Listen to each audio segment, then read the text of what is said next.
And welcome. We're going to go to share screen right now.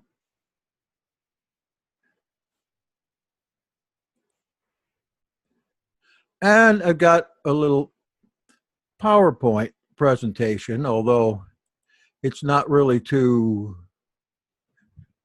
fancy. There's no pictures on it. I should have put some on. But you all know what cuneiform is all about.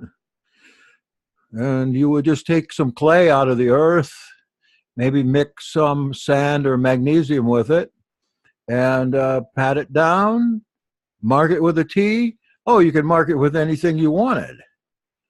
With a short stick, I understand there were 36 different sticks you could use, depending on what language or what characters you're trying to make. You write it down on the tablet. At the bottom of the tablet, you put the index, which we also call a colophon. You put the colophon at the bottom, and that will give you an index. So when you have a text that takes more than one tablet, you'll be able to find them. Of course, then you take that tablet, bake it, put it in the oven for Charlie and me, let it harden up.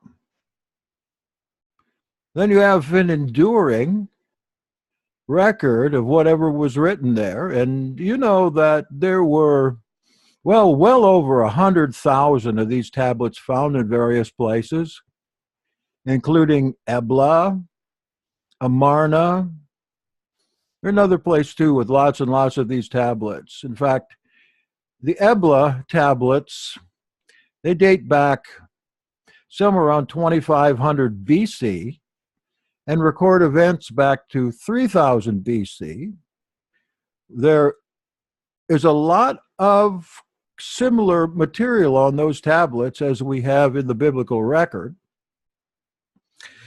In fact, there are numerous names that are either the same or very similar to what we have in the Hebrew scriptures. Scholars, of course, tell us that the Bible only goes back to about 300 to 600 BC. But I'm of the opinion, especially after learning what I've learned the last couple years about cuneiform, I'm of the opinion that they went back way farther and that perhaps even older tablets of mythology like Gilgamesh and Hammurabi, those tablets probably saw the Mosaic tablets first. Because our theory is that these tablets were in the possession of patriarchs.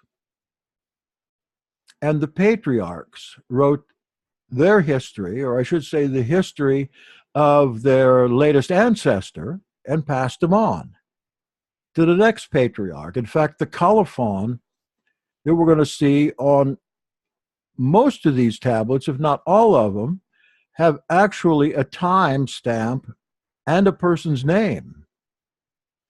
That's exciting too. You'll see in the Ebla tablets, for instance, at the bottom of each tablet, there is an indexing system. How they did it from the bottom, I don't really know. But it was on the bottom. Just like we would have a place for notes, whereas we put our titles and so forth on the top of the paper. Let me see, I think this is the second page. Let me go back. I haven't figured out how to get back. Does that take me back? Yeah, how to get back on PowerPoint. Actually, I'm using Open Office Impress is the name of this, and I'm going to learn how to do it as we go along. Brad's things impressed me a lot. Now, we had this stuff written down, and when I did something, I would write it down, but it would be written on a sheet of copy paper that was folded in half. And now what do I have? I got thousands of sheets, at least 100,000, like the Ebla tablets, at least 100,000 sheets that I would have to go through and put in order around here. So we're going to try it this way for a while. Last time we talked about the possibility of Genesis being originally written in cuneiform tablets. Of course, in the time of the patriarchs, this was the primary mode of writing, and the scrolls didn't come along till later on. In fact, the scrolls were probably an invention of the Egyptians because they're growing a papyrus on there and finding that papyrus could be used for writing as well. What we learned, at least a little evidence of, is written in parts by the patriarchs, tablets, but the patriarch might write a few tablets or one tablet. In some cases, they would write 7 or 8 tablets in a row and mark them. And as I said, there's a colophon in each one that tells us who wrote it and tells us about when it was written by some other indication. These tablets came up the bloodline until they reached Moses. He somehow got into possession of these. The word that's found in the tablets, at least in the Hebrew version, is toledot, which is often translated as genealogies, but it's much wider a word than that. We might say histories or origins. We're going to look at a number of Hebrew words here, and I'm no expert in Hebrew, but I do work hard to get them right. So if you can correct me on the Hebrew, that'll be fine. Don't worry about that. I don't believe that there was any oral transmission of these stories. I simply don't believe that these people could carry in their memories oral tradition going back hundreds or thousands of years. I don't believe it. I know I wouldn't be capable of it. Would any of you be capable of it? And then it coming down to Moses, and he writes all this stuff down from memory, or somebody else remembered it and Moses wrote it down for them. There's also the issue of higher criticism, which I also believe in. And we'll get into that a little bit because I'm thinking that you might be thinking about Friedman's book, Who Wrote the Bible? I think it's absolutely correct, and I think this is correct too. We take a look at the first tablet, and there's no author mentioned there. The colophon is going to be at the end of the tablet, of course, in Genesis 2:4 for the first tablet. And why this doesn't have an author, well, we get into that when we get into the 6 days of creation, if that's what it is. But to let the cat out of the bag, that first tablet couldn't have been written by a human being, or at least not a witness to it, because there wasn't any during the time of the coming to be of the universe. But rather, we can understand that Elohim, as he was walking listlessly in the garden with Adam, certainly taught Adam something. That is to say, if we believe that really happened, I want to believe. What would they be talking about? We don't even know how long.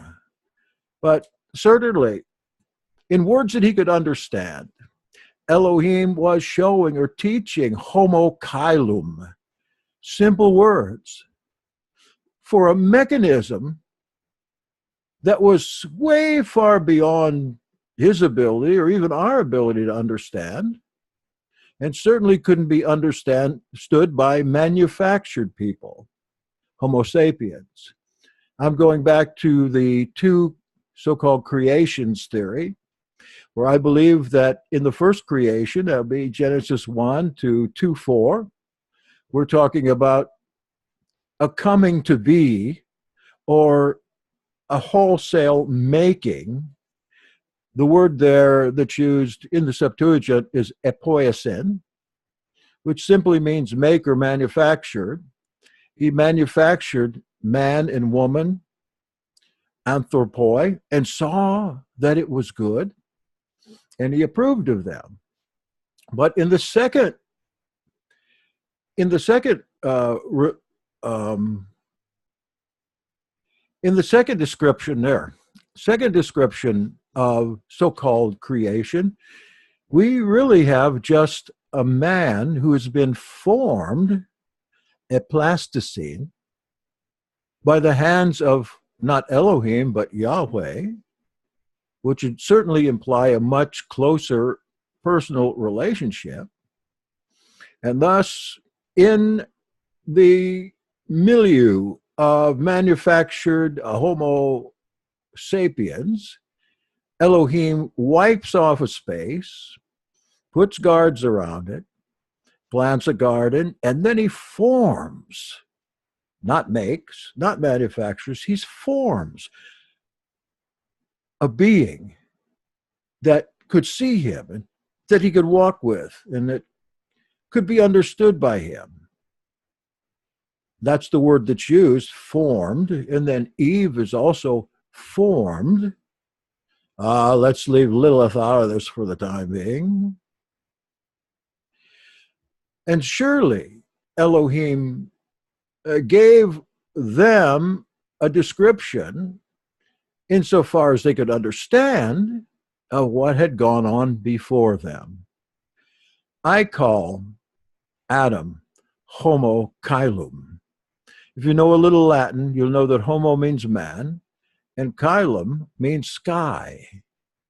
I call those of the Adamic race Homo Caelum, as opposed to those who were simply manufactured, according to the scripture, Homo sapiens.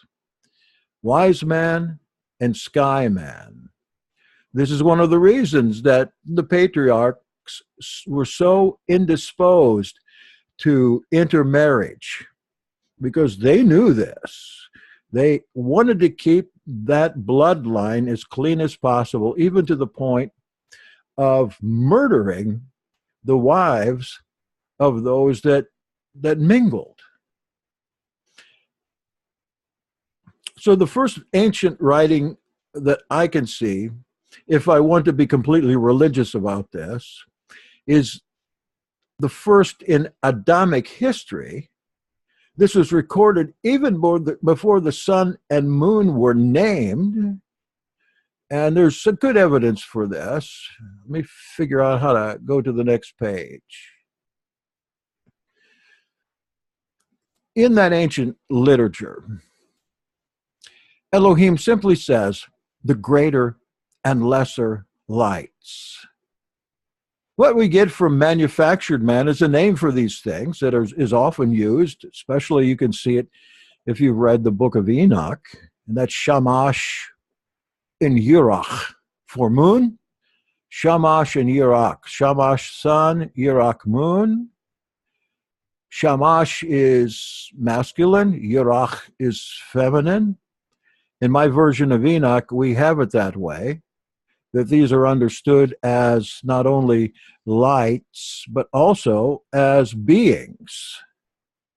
As beings. In fact, if you read, for instance, the Code of Hammurabi or even Gilgamesh, you're going to see that Shamash and Yirach are worshipped, and that these works are actually dedicated to Shamash, and according to my estimate, maybe 60 or 80 other gods and goddesses before these works are even written. But Elohim simply says the greater and lesser lights, according again to what could be cuneiform in Scripture. So I mentioned before the first cuneiform tablet, Genesis 1:1 through 2:4, and it's indexed at the end in 2:4, Sefer Toledot Shamayim V'Haaretz. Or in the Septuagint, we got Biblos Genesios Uranu Kai Geis. Sefer is often translated scroll or book. But as I mentioned last week, a sefer is not necessarily a scroll or book. It's whatever can be used to do something. So if it's a tablet, we'd still call it a sefer. If it's a scroll, we call it a sefer. And what it's for is for writing something on. So sefer is really an ambiguous kind of medium for passing along thoughts and memories. You'll find in some translations, sephar is scroll, some have book. But we can't say that because our Bible says sefer, that it's a scroll or a book. This all goes back to something I believe more and more, the more I study, that we have a really, really crappy, messed with English version of Scripture. And not only one, all the ones I use, there's no way to trust them unless you can get down to either the Septuagint or the Hebrew. And even the Hebrew, as we'll see, is so full of intentional errors. Now, we can look at the Nazarene Acts and get a word from that, but also if you can translate any, and I know most of you can, you can't get through a chapter without finding major translation errors. Toledot, again, is often called begets or genealogy, but it really means more like history or origin than that. Of course, I'm leaving out the little words in between for space, shamayim and haaretz, that is sky and land. We get heaven, singular, as a translation of shamayim. You can see as well as I do that that word's always plural. If they were going to use some translation like coming from Elizabethan English, they would say heavens.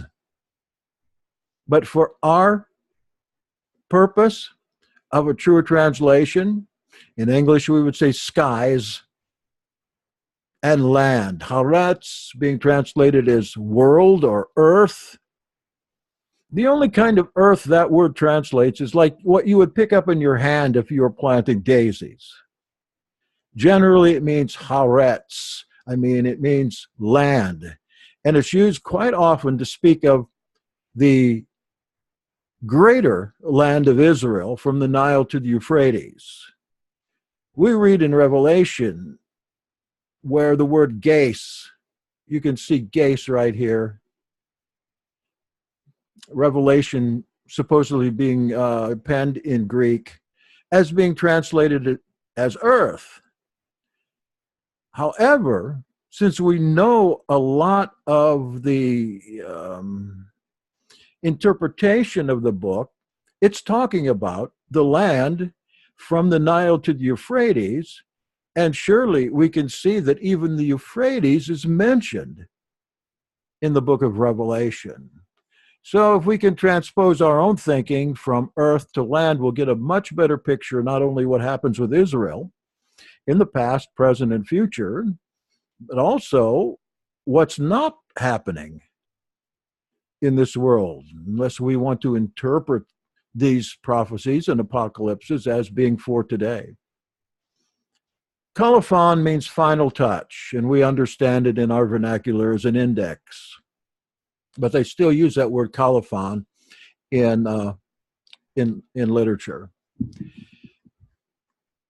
This is worth looking at because you can see yourself in the amount of writing that's between Genesis 1:1 and 2:4 is the amount of writing that would be on a tablet. And then the colophon at the end, biblios genesias moranu kai geis, that is the index of what's on that tablet. So I'm saying that these indexes describe what came before, not what comes after. It was just an incredible correlation between what can be put on a cuneiform tablet and the length of text that are in these verses with their indexes. I'm going to run through this pretty quick as far as the text and leave it for you to check yourself. Second tablet is 2:5 to 5:2. This is the Sefer Toledot Adam.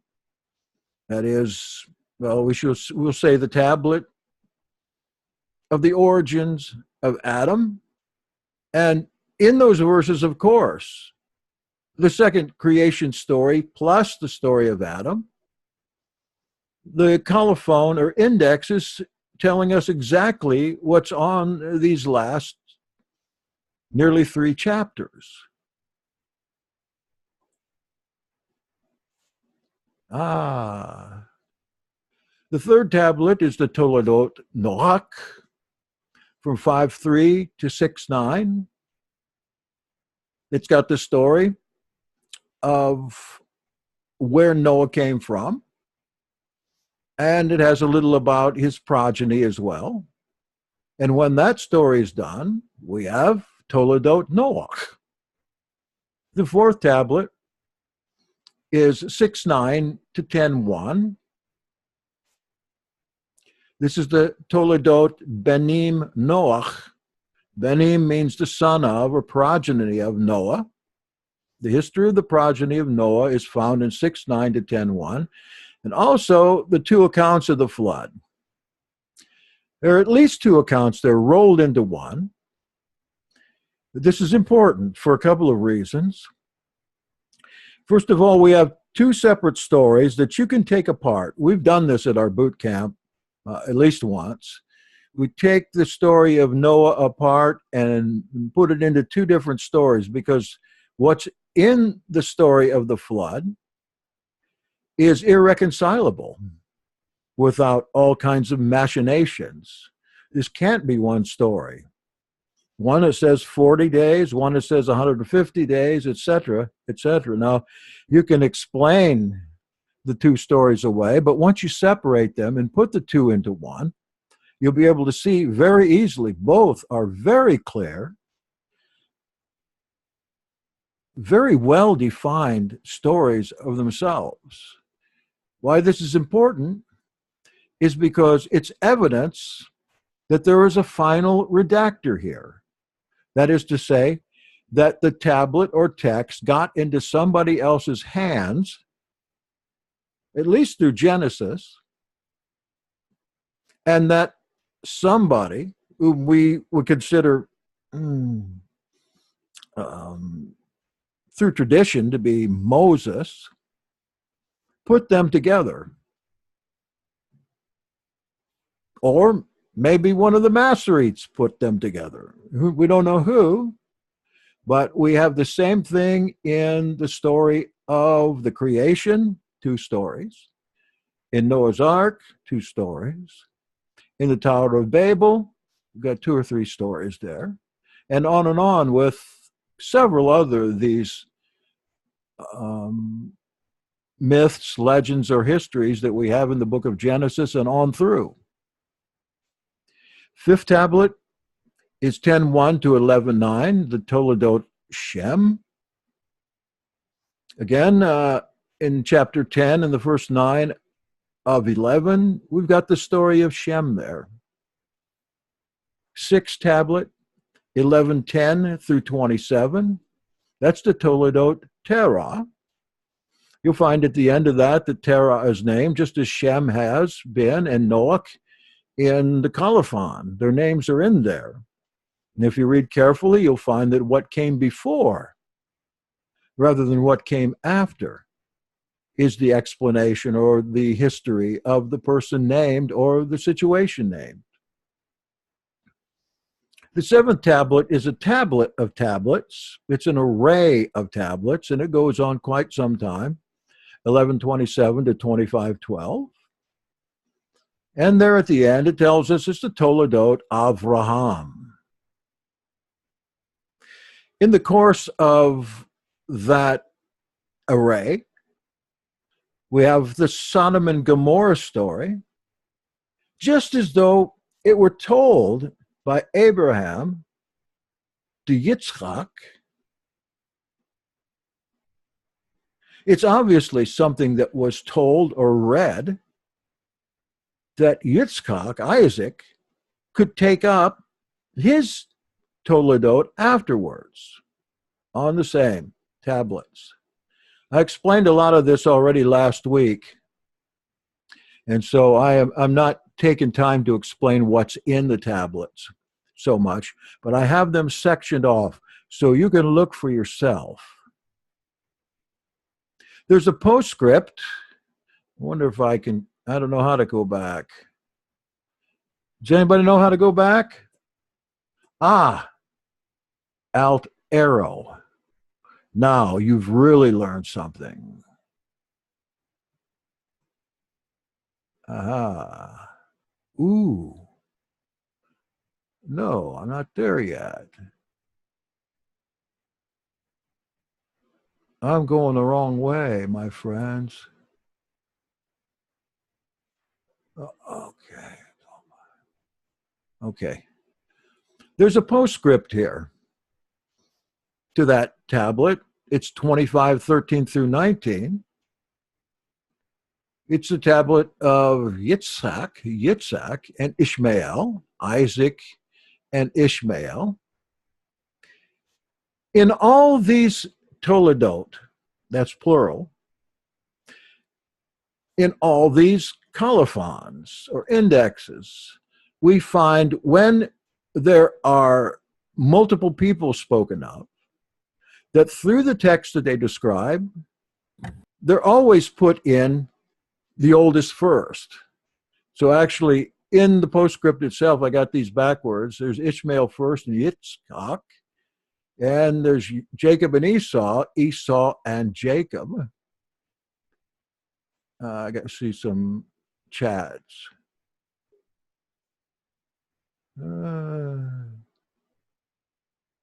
Oh, you want these notes? Okay. I have a longer description that I promised to have out last time, but I didn't. And that is the book, one of a series of 6 little books called, surprisingly enough, Bible or Biblical Antiquities. These are by quite an amazing exegete and scholar, one that never had a college education. And if you read his books, he's quite down on scholars. And his name is Raymond Capt. I don't know if you've ever heard of him or not, but there is a bookstore that's pretty well dedicated to his work. He wrote lots and lots and lots of explanations. He was an apologist, but not from the perspective of Christianity or denomination. He himself was a Presbyterian, a Scottish Presbyterian. But Capt, in his books, he explains all kinds of things. I read this years ago.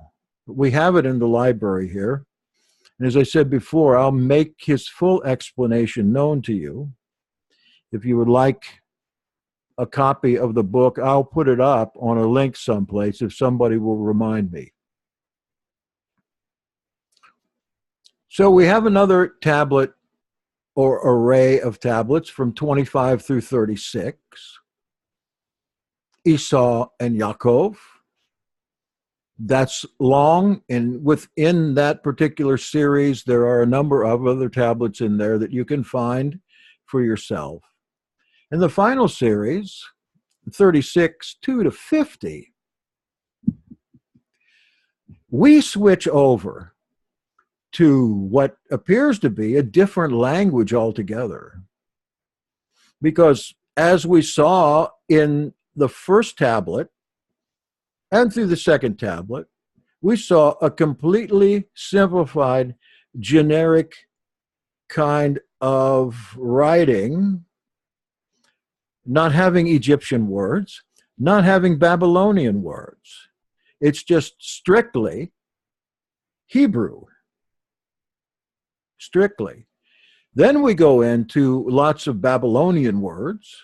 And now in the section at the end, the Babylonian words are gone.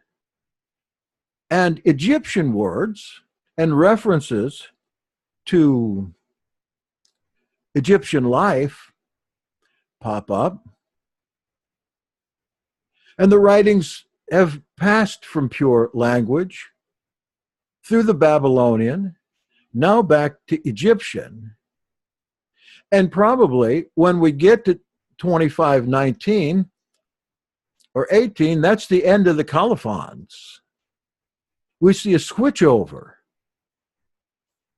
to perhaps papyrus, because the form of Genesis in these sections and with these indexes give away that it was written in cuneiform. We might find those tablets someday. We found writings very similar, but here it passes on to perhaps papyrus. Papyrus is made out of plants, right? Papyrus, of course, is much more portable of a sefer than clay. Now, I don't think Moses would have been able to throw down papyrus or scrolls onto the ground and have them break. I have a real hard time even with the idea that the finger of Elohim wrote on stones, because stones are, to write that kind of stuff on there would be extremely heavy. And, we've got on our stone tablets today, I know Marcel has a set of those, and they just have a couple of Hebrew letters to convey each of the commandments.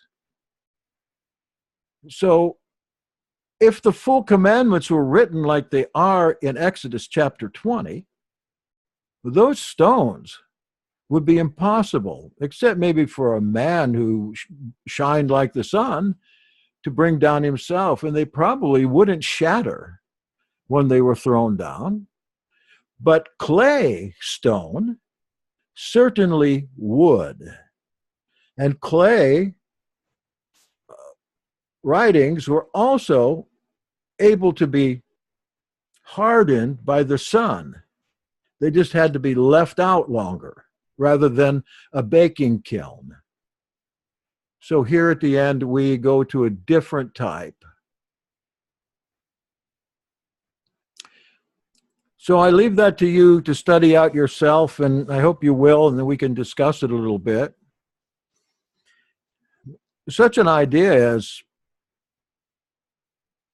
cuneiform tablets is not going to make it in the Christian world. It's got to be stone, or it's got to be papyrus or scrolls.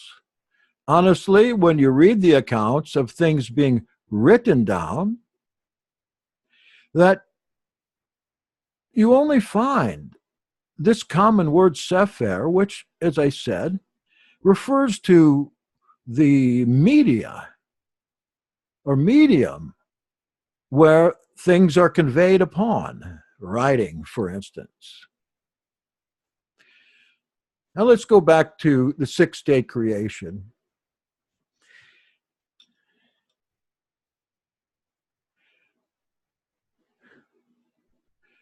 There is still a lot of fighting about this. Science says that the world is anywhere from 3.4 billion to 13 billion years old. The Bible, as we have it translated, makes it clear that there are 6 days, literal days, of creation, and then a day of rest. I'm going to challenge that translation. When I was looking into the 2 creation stories a couple years ago, I was actually shocked. by the poor, the paucity and poverty of the translation that I had, which was the Revised Standard Version. It's one of the best, most literal translations that are out there.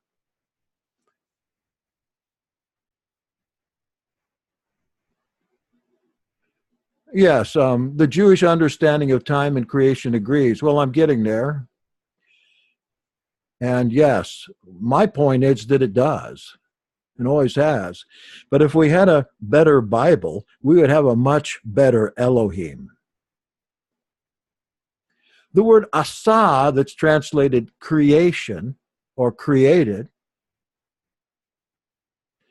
is always wrongly translated.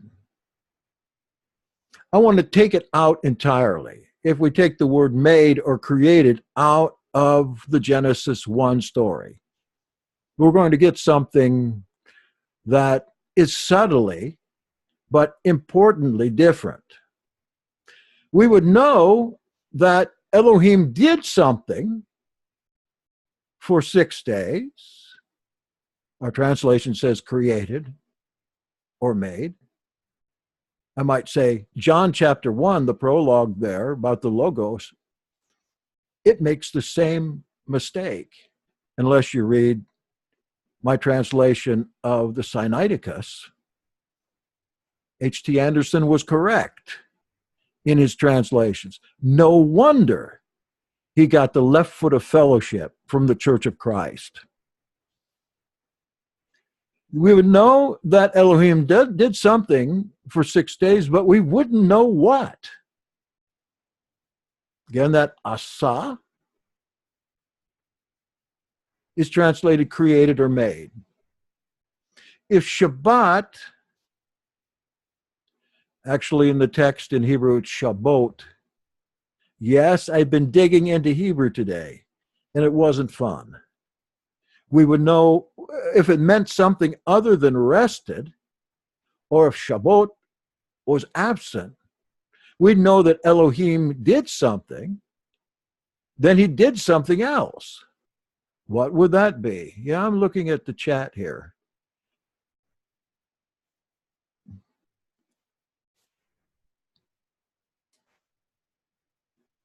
I'm thinking of, Liz, I'm thinking about what we grew up with if we grew up in the church.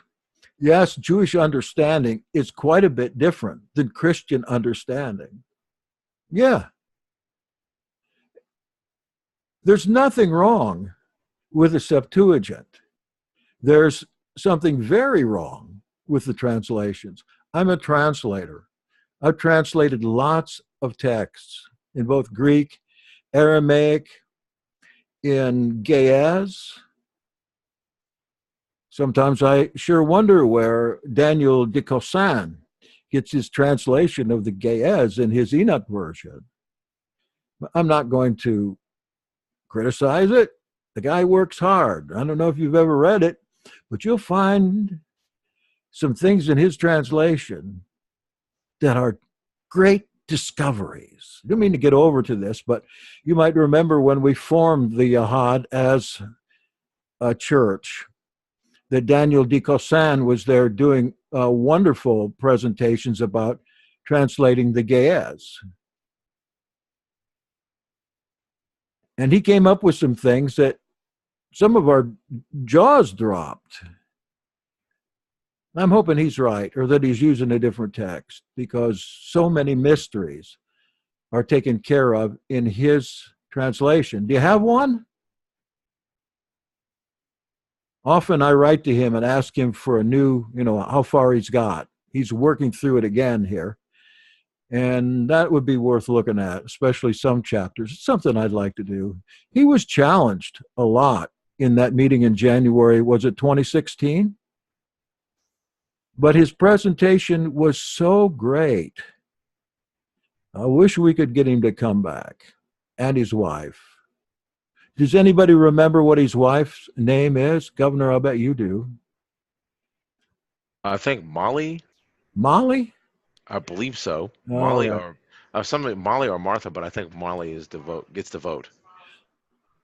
Okay, well, you know, Governor, I Actually, have designated him the new info man. Daniel provided that one for me because I didn't quite know. I was thinking it was Martha, but he said Molly, so we'll go with that. You guys are talking heads for sure. If I want to know anything, I call Governor, and he asks Daniel. Daniel tells him, and then Governor brags about having a Oh, not a photographic memory. What was the eidetic memory? what? And he does. Hey, Kelsey.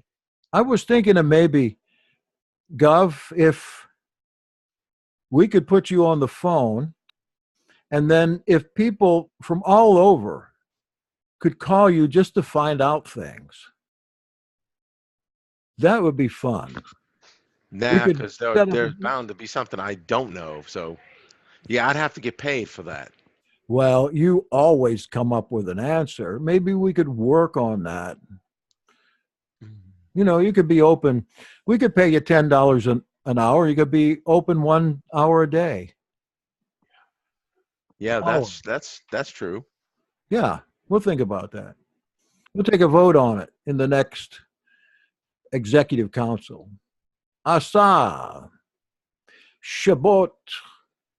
If it were rest, if it were absent, we would know Elohim did something, then he did something else. We wouldn't know what. But what would those things be if there's no word created and there's no word Shabbat? The problem here is in between the 6 days, we have an evening and a morning, which makes it much more evident that what he did on each day could only take 1 day. I think people that say that each day was, 20,000 years, I like that explanation because we don't know biblically what a day is until we check the context.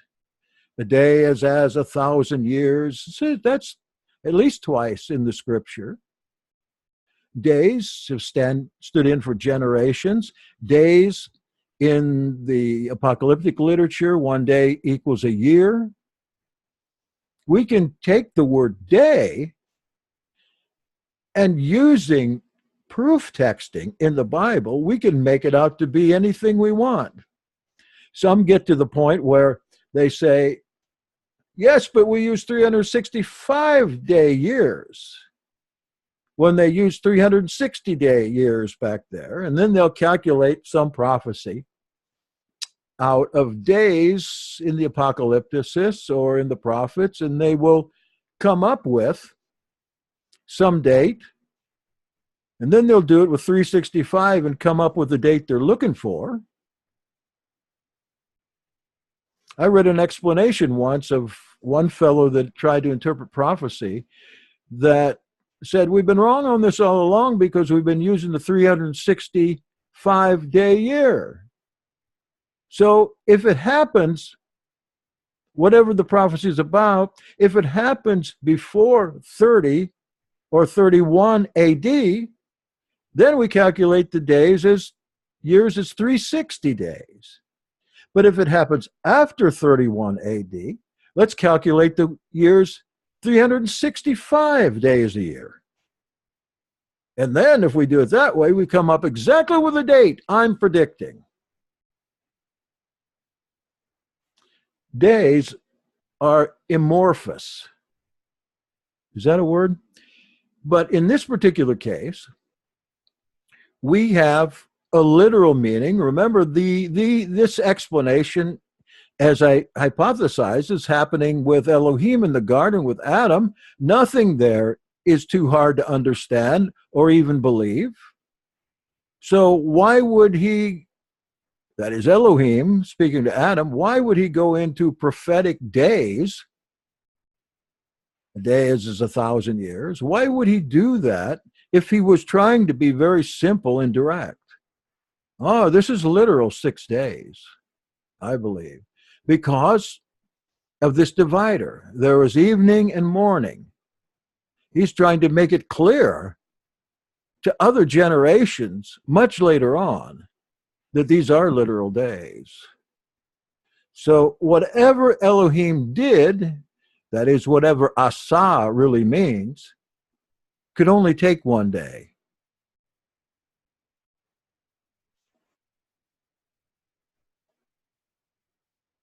The problem here, again, is the translation of the Masoretic text, both in Shabbat and in Asa. Those are two I especially checked on. Sefer as well. Let's see what's on chat again. Rita. Rita Di Cosa? I don't want to write to him, who I've known for a long time, and just ask him, what's your wife's name, by the way? I looked up on Facebook and researched a little bit. Yeah, it's Rita. Are you are right. I remember meeting her, and the first thing I thought about again was lovely Rita Mira maid. I think the Beatles destroyed the name Rita. All right, Asa is found 2,500 plus times in the Bible, that is the Hebrew Bible. 1,000 plus of these times it's translated as made or created. That is it says various translations, yes, but I'm thinking specifically of the King James Version, which most people either use that or some variation of it. 1,000 plus times. Now, that is indicative of the King James Version and also Strong's Concordance. Strong only translates words that are already written in translations. If you can, use some other means of translating words. Because Strong's is not the strongest, it's the weakest. Strong's is weak. Somebody asked me, which one? Let's see, which do I use? Well, I have used Vine's. I like Young's literal translation. It's much better. And which do I use right now? I priced lexicons. And the ones I want are like $150. So I have to settle. Maybe you've heard of the new Nestle's lexicon. There was another lexicon written at the same time that's just as good. But Nestle's got all the business. And Thayer's was published right after Nestle's. It's not Nestle, it's Nestle's. Thayer didn't sell any because people that wanted an expensive lexicon, not lectionary, lexicon, already bought their Nestle's. So Thayer's just didn't get sold. So you can get a Thayer's now for less than $20. It's just as good as the Nestle. It's not as extensive. And you can get it used.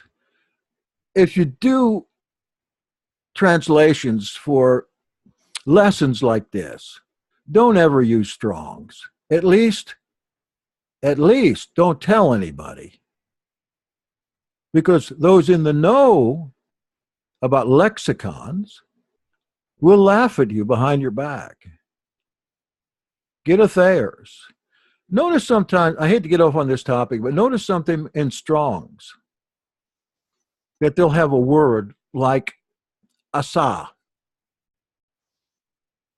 and they'll have a definition, and then there's a listing of the way that word is translated by the King James Version or some other version.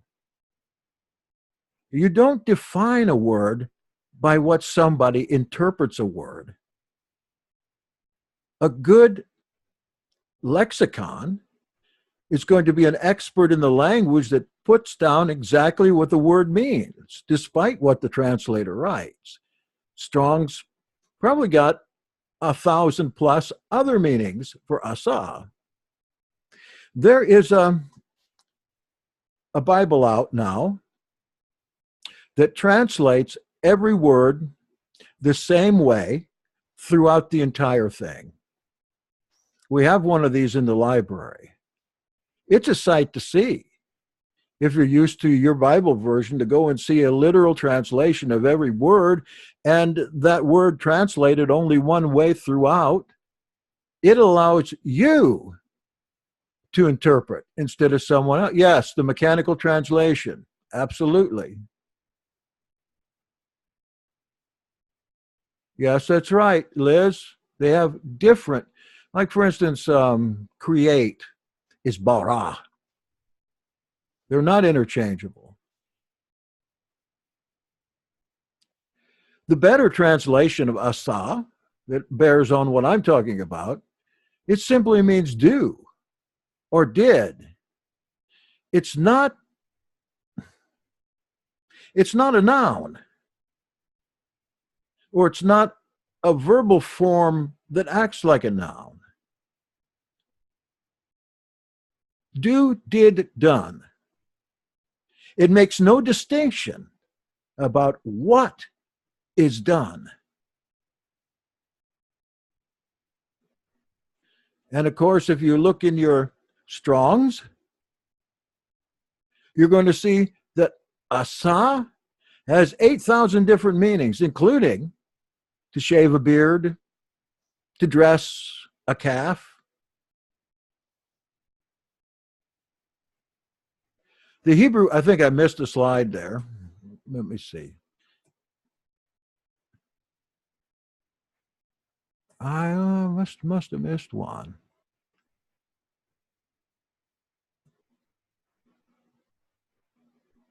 Do, did, done. Create, as I mentioned, is bara. Elohim did not create nor make the sky and land. He simply did them. It doesn't say he created them in 6 days. It said he did them. It's not telling you what he did, because what he did is obvious. If you're simple-minded and not looking too far. Likewise, the word Shabbat, looks like that's how it's pronounced in that passage. Certainly in that ancient time didn't take on the meaning of rest. You already know this. Shabbat does not mean rest. It means stop or cease. The meaning rest only came on through the translation of the Jews to follow the fourth commandment, and that's what we'll look at here. He didn't do something anymore, is what Shabbat means in this context. He was doing something, he didn't do that something anymore. So if you put that in context of the fourth commandment, it reads more like this: for 6 days, no in, Yahweh did sky and land and stopped on the 7th day.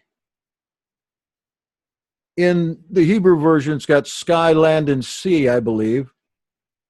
But in a better version, an earlier version, like the Septuagint and the earlier versions that we have, the sea is not in there. He's referring back in Exodus, fourth commandment, to Genesis 1. It in no way tells us what, though it does tell us what he did on the 7th. He stopped.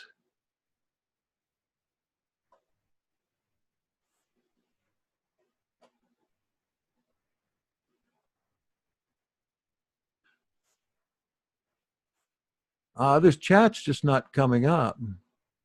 Yeah, what does that mean? I did them for sky and land. Oh, getting to that. No, it doesn't mean he made them.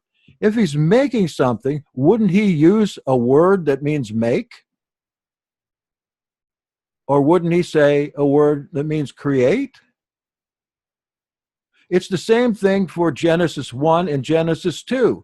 A different verb is used in each one of them, which is translated for us, both of them, make. They mean nothing like make. What he did, you're reading what he's doing. No, this isn't by Jeff Benner. For a translation, I wouldn't go to Jeff Benner, because Jeff Benner is involved in the most ancient pictographs. There, I've got it here. Maybe I'll go find it or I'll send it out to you.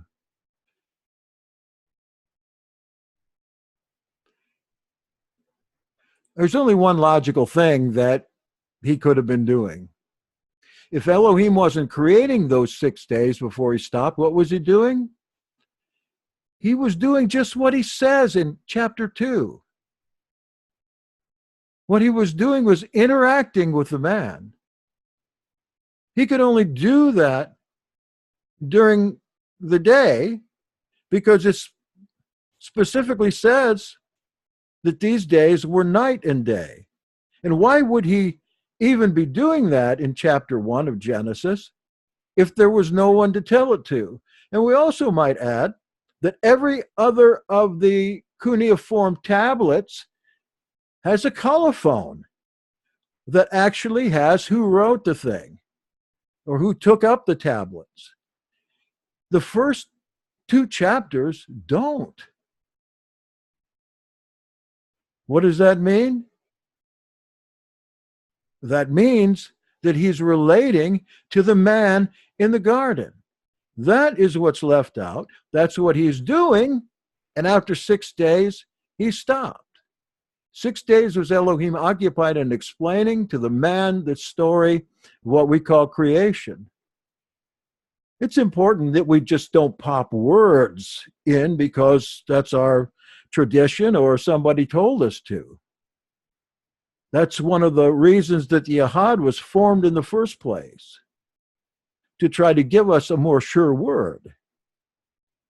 And in this case, we can understand now how that science and scripture really coalesce into the whole story. Chat. Yes. On each one of these colophons, these indexes, it tells us what was done. And the very fact that it's down on a sefer means it's for human consumption. He doesn't sign his name, though he signs it in every act that he did create in the past. Of course, the world couldn't be done in 6 days. We know from science that we're talking about billions of years. There's more evidence that Ray has. Ray, how did I say his name was? Raymond Capt, yes. He gives more explanation. What I have here is just pretty much a summary, so you can look for yourself.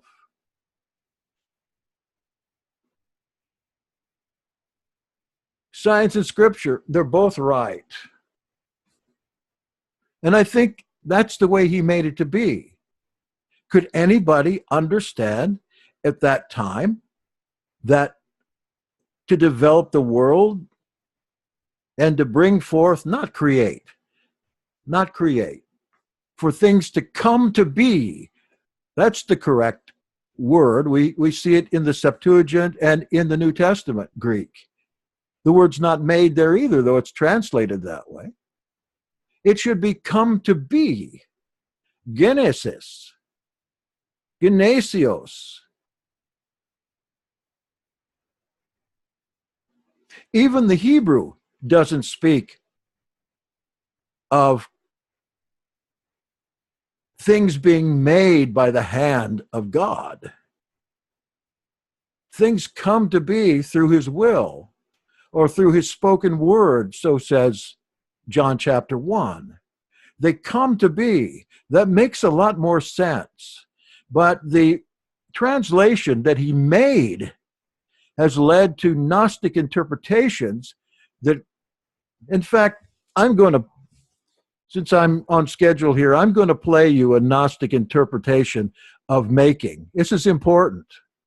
I think Allison knows what I'm talking about. The 6 days are intended to be 6 literal days in which Elohim explained to man, the man, what he had done previously in making a universe. It is a written history. They're not days of creating it all. Bara's not in there. Earth and sun are extremely old, 4.5 billion years for Earth. It's the last thing I looked at until Lee told me today that he just read it was 13.4. They're never going to be able to say exactly. And so our ideas are compatible with science and scripture. And we also have to discern, even from a couple chapters here, the first 2, that the Masoretic text cannot be trusted as inspired. We need to go back to a Dead Sea Scrolls translation where we can. This is not what it says in mine.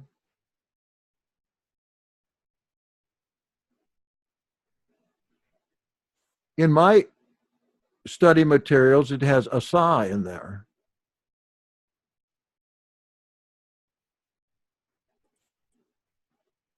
Okay, that's the end of that presentation. But, okay, if you give me just a second, I'll play you a short recording. I think I can find it momentarily. Using Ultra Search.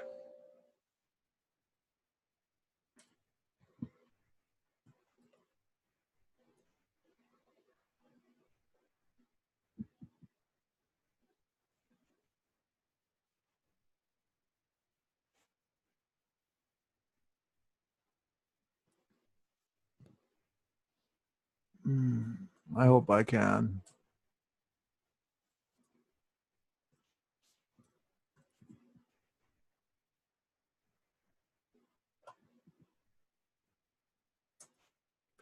Stick.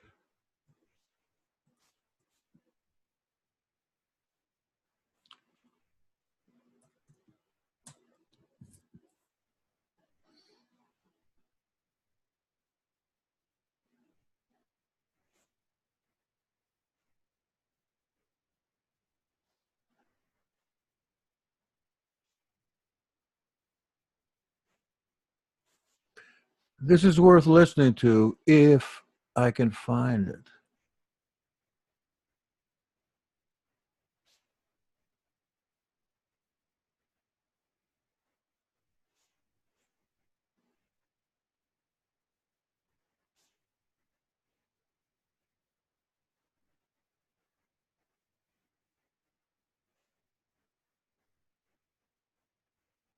I have a recording of Onia in the car.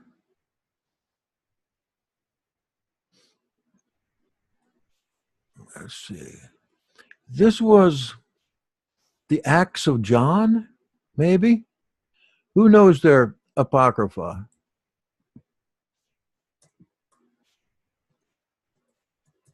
Could be, not sure. Oh, here, I'm looking in the wrong place. It's part of the problem. I thought it was the Acts of John.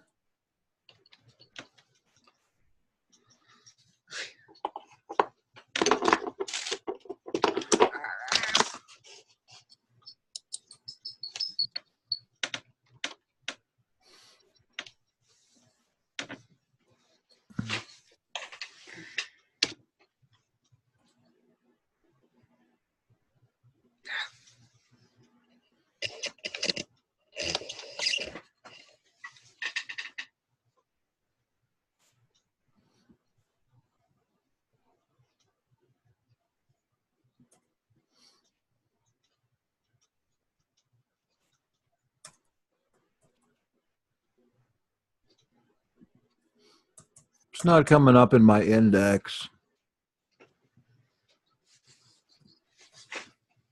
I know where it is. If you don't mind waiting just another moment, it just occurred to me when I could find this. Yeah. Go there. Go there.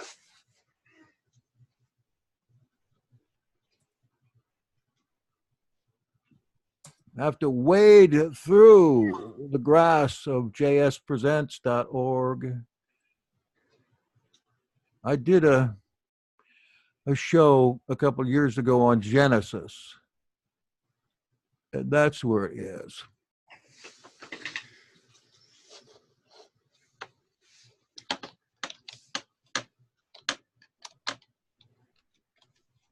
Ah.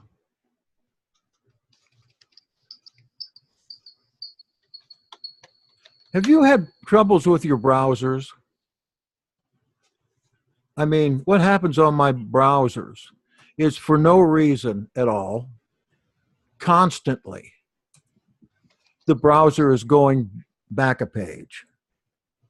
All of a sudden, the page is there, then it's gone. Like that's what just happened here.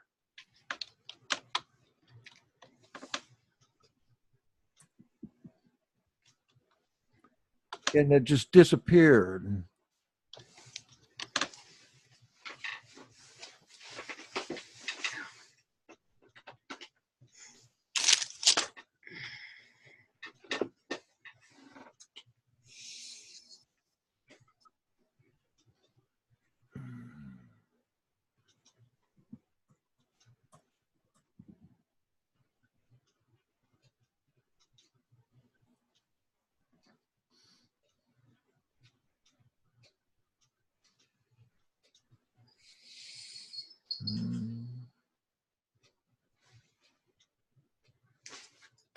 I don't know. Maybe it's on this. Is a place that is undefined. They created all people on the earth, and their creation is evil.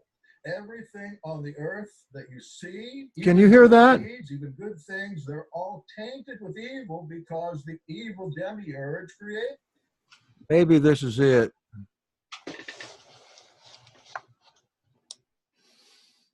That sounds like a Gnostic. Is that what you're looking for? Yeah.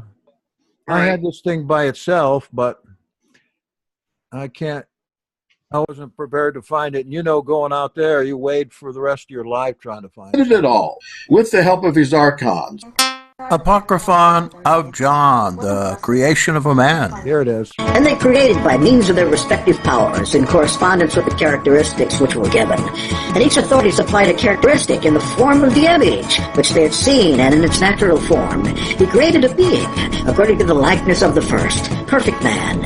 And they said, let us call him Adam, for his name may become a power of light for us. These are demons. And the powers began.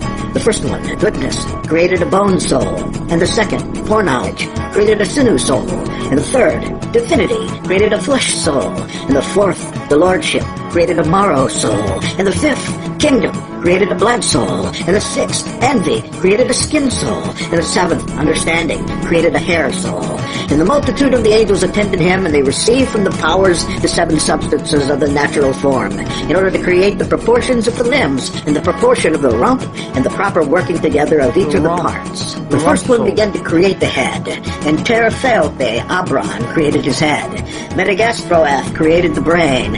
Astarekemi created the right eye. Thaspomoka, the left left eye, Hieronymos, the right ear, Bisum, the left ear, Achioreim, the nose, Bananefrum, the lips, Amen, the teeth, Ibicon, the molars, Basiladame, the tonsils, Akaka, the uvula, Abaddon, the neck, Kaman, the vertebrae, Dergo, the throat, Tibar, the right shoulder, Meniarchon, the right elbow, Abitrion, the right underarm, Evanthan, the left underarm, Kreis, the right hand, Belui, the left hand, Trenu, the fingers of the right hand, Baubel, the fingers of the left hand, Kriman, the nails of the hands, Asros, the right breast, Arof, the left breast, Baum, the right shoulder joint, Araurim, the left shoulder joint, Arake, the belly, Slave, the navel.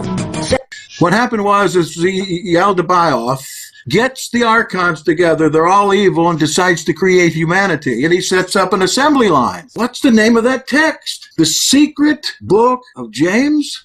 I so want to get that out. I've been doing so many lately. Didn't we say that was the Apocryphon of John? Oh, well. So he sets up an assembly line. He puts all these archons, they're demons, on there.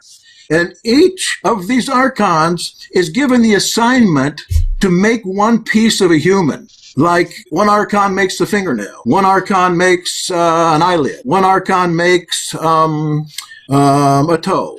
One archon makes the outside of the spleen. Another one makes the inside of the spleen. And it goes down the line, and all these different archons, they're named.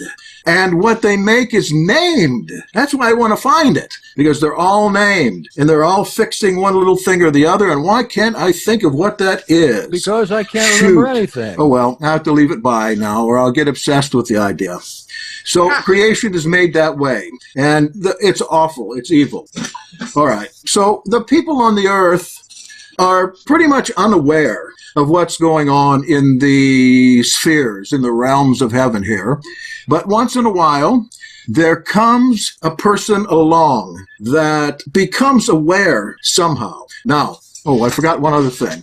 Coming from the big happy God are aeons. Archons come from the bad one. Aeons come from the good one. So there's good and bad. Aeons are like archons, but they come in pairs. And in the pairs of archons that come down and do things, one of the pair is not so good, and the other of the pair is very... Right. Yeah, we're getting into Gnostic theology there, but it really should be pronounced ions. I pronounce it aeons because that's what it looks like. And also, when I say ion, we think it's some tiny particle. It's A-E...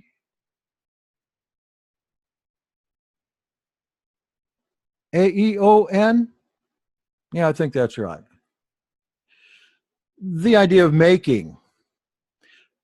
Here we have this genius assigning all these parts to demons. And this was believed. I mean, this isn't just a little exercise. I know I'm trying to make it pretty sinister here, but this is what some of these Gnostics believed back at that time. And certainly it was going around under the name of an apostle.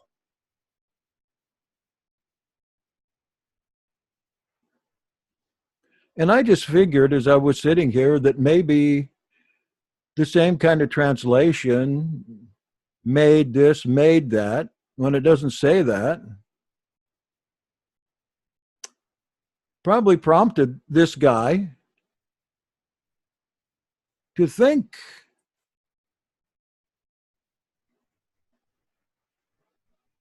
Oh, Liz. Yes, fallen watchers. Anyway, let me go back. That ought to give you a little something to think about anyway. I think I would like to continue on with some of these biblical challenges. I'm learning a lot in this study, but I hope you are too. And all I say is, don't believe anything. Just go find out for yourself and see. Are you all right, Allison? I think you're kind of having a little black and white fit there. Yeah, no, sorry. I just like some of this stuff resonates with me so much. It's like, look, the fallen watchers are polluting what we hear, what is in scripture, in our tradition. You know, what we need to do is go to the original translations, go to the original words, like what you were doing. Yes. Just did. I have never even heard, and this is just, I have to listen to it again so I can absorb it better. This is groundbreaking and awesome. Better yet, I'll put this book up because I just do the abridged version of it, but his books are really easy to read and he explains everything. Awesome. I was going to mention that if you want to take a look at some of the things that he's done, I think that he just, he passed away in the last 5-10 years. Go to Artisan Publishers online. Right. They got everything there. Can you give us a link, please, sir? Sure. But I love this. This is what I've spent my whole life trying to figure out, how to get below what is in the text, how to get what is the meaning in the text, just like Liz does. She's looking for the words that mean something. I'm looking to get a different translation. So together, we're trying to, do what you're absolutely doing right now. Thank you so much. So Sorry. Don't get into Strong's. No, it's horrible. It works backwards. It takes what's translated and puts it in as the translation. What is a good Thayer's I use. Thayer's? Thayer's Really? because it's, as I mentioned before, it came out the same time, well, just after the Nestle version. Of course, you've heard of, the Nestle New Testament and so forth. It's Hebrew, Greek, or Hebrew English and Greek English. We use that if we're reading the scripture in the other languages to other people.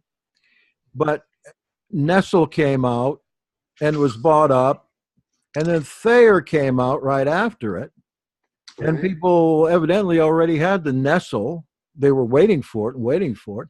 Thayer just missed the publication date, and therefore his lexicon went into obscurity. Really? So it hasn't been long since it was rediscovered and published for poor people. I mean, published so you could buy it. Nestle's is, I don't know how much that is now. Last time I looked at a good lexicon, it was $150. Yeah. If you get generous, you can buy the Ahad one. The program that you watched today on my tablet, when you looked up the Greek and the Hebrew, that was Thayer. It was from My Sword. I downloaded it. That was My Sword, and it has the Thayer and the Strong's one above the other. No kidding. That's easier way to get to the Thayer, along with you have to download the King James version in order to get the numbers. Yeah. Of that. So I see. And so is that an add-on to My Sword or eSword? You get a choice of which concordances you want to download. Okay. Thing. Great. And then the scriptures can be an add-on too, but it doesn't cost you anything. You got to go. Well, you just follow the whole thing, but you can get the scriptures on there, which is mostly what I use. So look, that is going to be a great way because you got the Bible right with it and with Thayer's, and give you a chance to check it out against Strong's. I also wanted to say that we have in our library some extraordinary translations, including, we've got the Hebrew that is, what do they call it? It's interpaginated. It's interlinear. We got the Hebrew. We got it with transliterated interlinear. We have it with Hebrew interlinear. We've got the mechanical translation. We've got lots of resources like this that we'll be getting up on our online library, just as soon as we can get more done on that. So it's going to be an extraordinarily good reference library for you or whoever wants to use it. And I have it all here. And another great one's the Apostolic Diaglot, which would give you a free download. The Diaglot is great. And another book that, for the Torah anyway, that Adam Drissel wrote a year or two ago is got one right here, I think.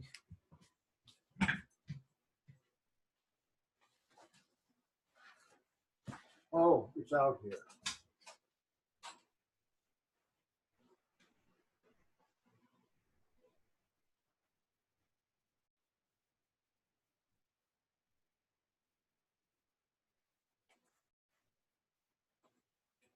It's the CLB, Comparative Language Bible. This is just the Torah. You know, Adam is a member of the Facebook group, Think Tank. I don't think that there's an e-version, but this is well worth looking at. It's got the Hebrew, it's got the Septuagint, and see what else does it have in here. Hebrew. Jackson, Yeah. can I ask you a question? Sure. Let me just finish this. Hebrew, Septuagint, Vulgate Latin, and then 3 English translations.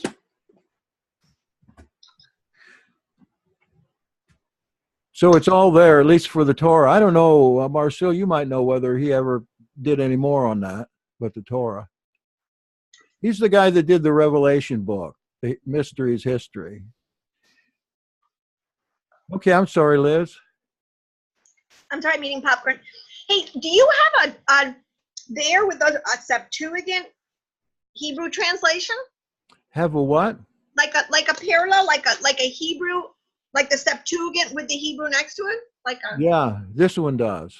Can And you the look in Latin. it? Can you look in it right now and tell me what in Genesis 1:1, what is the word?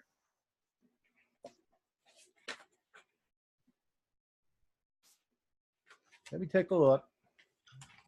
Are you trying to trip me up? No, I'm not. I'm just really curious because you said that. And while you're looking, have you ever heard of Dr. Stephen Guide and this guy who wrote a book on the Thracian languages, the Thracian culture? and the Thracian? No, I haven't Thracian heard of that. tablets? This is something you should check out. I've heard a little of that, Liz, but I'm not very schooled on that. I have heard of it, though. Thank you. Well, I put a link up in the chat. And if anyone, supposedly, this guy, Stephen Guide, who is Bulgaria, Romania, Turkey, or that culture is Thracian. And they have found now that they have found clay tablets that predate anything, Babylonian, Sumerian. Are they Akkadian texts? You have to look at this. Look at it. I have a text. I have a copy of his book that he's dead now.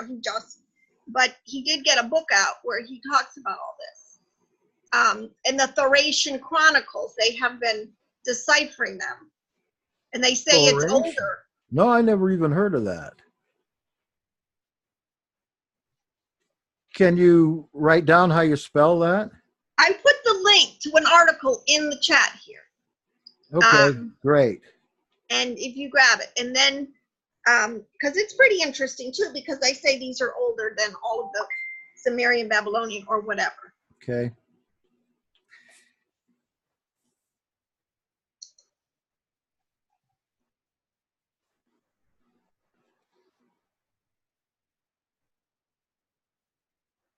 In Greek, I can't read Hebrew, except if I look at it letter by letter and figure it out. But it's a poiesin in Greek, and in Latin, it's krievit. Yeah, but wait a minute. But you'd have to find it in Hebrew. Yeah, The Septuagint is a Hebrew text. I'm going to have to go over to my transliterated stuff Okay, because it's send too me hard what for you me. find. Yeah, let's get back on this. Maybe next time. Okay, because what I was using was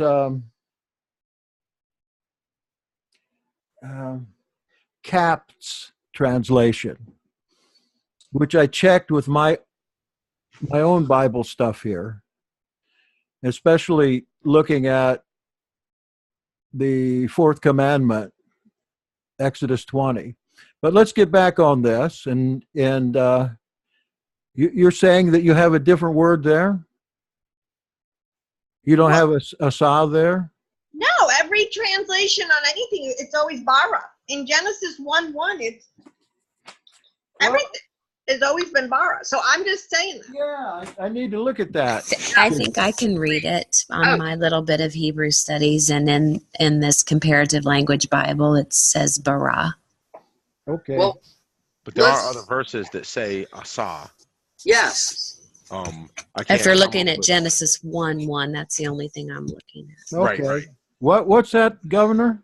There are other verses that use the word asa, but I can't tick off any in my head right now. But I need to learn some Hebrew. Besides transliterated Hebrew, I'm good at that, but I still can't read those letters worth a dang or tell really at a glance what these words are. I just they say that Hebrew is or Greek is Hebrew turned a different direction or something like that. I'm not sure how. It's not that far different. Seriously, it is not that far different. If you have Greek, you can probably get Hebrew pretty easy. I kind of did it that way. One reason that I use the Greek is, and one of the reasons I wanted to study Greek was because the Septuagint is earlier than the received text, considerably earlier. And therefore, the Septuagint lines up with the Hebrew in the Dead Sea Scrolls texts, whereas the Masoretic, the received Hebrew, does not, at least not very well. A lot of these people that are saying that there's only 2% difference between the Masoretic and the Septuagint, it's only because they're looking at translations and not at the original language. But one thing about Hebrew and Greek is that, yes, there's a correspondent word for word in the two languages. It's pretty obvious that Greek also came out of phonetically out of Phoenicia, and that there are words in Greek that are obviously Hebrew. Oftentimes they mean something else, like clouds. We looked at the word is Nephilim there in Greek for clouds. And you see Nephilim or fallen ones that we would suppose they would see fallen through clouds or something like that. But yeah, it's a great study. I would like to just do it all the time with somebody that knows what they're talking about. Okay, so I'm finished. Let's take this up next time. And if everything here I said is wrong, I will take it back. Before you go, can you tell us the name of that book that you're using that you found on Artisan Publishers? Yeah, I can actually go out there and find the book if you like and give you a link to it. Or I can send you a link to download the e-copy. Hold on a second. Is there no search engine on here? The one I gave you is not right.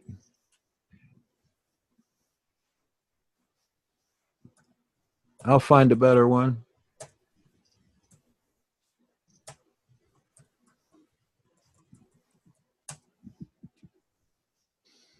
Okay.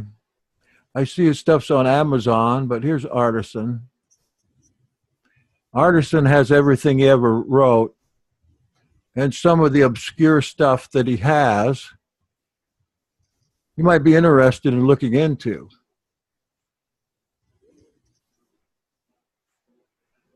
All right, it's artisanpublishers.com. Let me give you the link. I thought I scanned all of those Yeah. different Antiquities. We got them. Okay, so you should have it in the library, in the digital library. Okay. I think, if somebody wants to actually read the books, cuddle up by the fire with the dog on your face. Right. Sometimes Artists and publishers. Sometimes you just can't just go click link. You want to read, the actual thing. Like Jackson said, you want to curl up with a cat, snuggle back, and just read. Yeah, reading online's too much work. All right, so let's leave it for tonight. I wish we could have everybody that's interested in this kind of subject to actually bring something they find or a lesson. We could really get into some, speaking of cats, cat fights about it. If we weren't in Yahad and we didn't celebrate unity and diversity. So I thank you for coming. Let me check up on Captain, see if he's right, or if what's going on here, or maybe I'm just the fool on the hill. Thank you. Love y'all. I'm so proud of what you're doing in the Yahad. Catch you later. Friday, Liz and I are going to do something good. If you have a testimonial of the supernatural, come along. We're going to do a forum. Don't be afraid. And tomorrow. Is that Sacred Feminine? Aria. Tomorrow is that week. tomorrow? Next week. Next week. Next week. Tomorrow's Pinky Sisters. It's not tomorrow. It's next week. Next week. Oh, I'm glad you told me that. Yeah. I'm off. Okay. All right. Bye. Bye. Bye, y'all.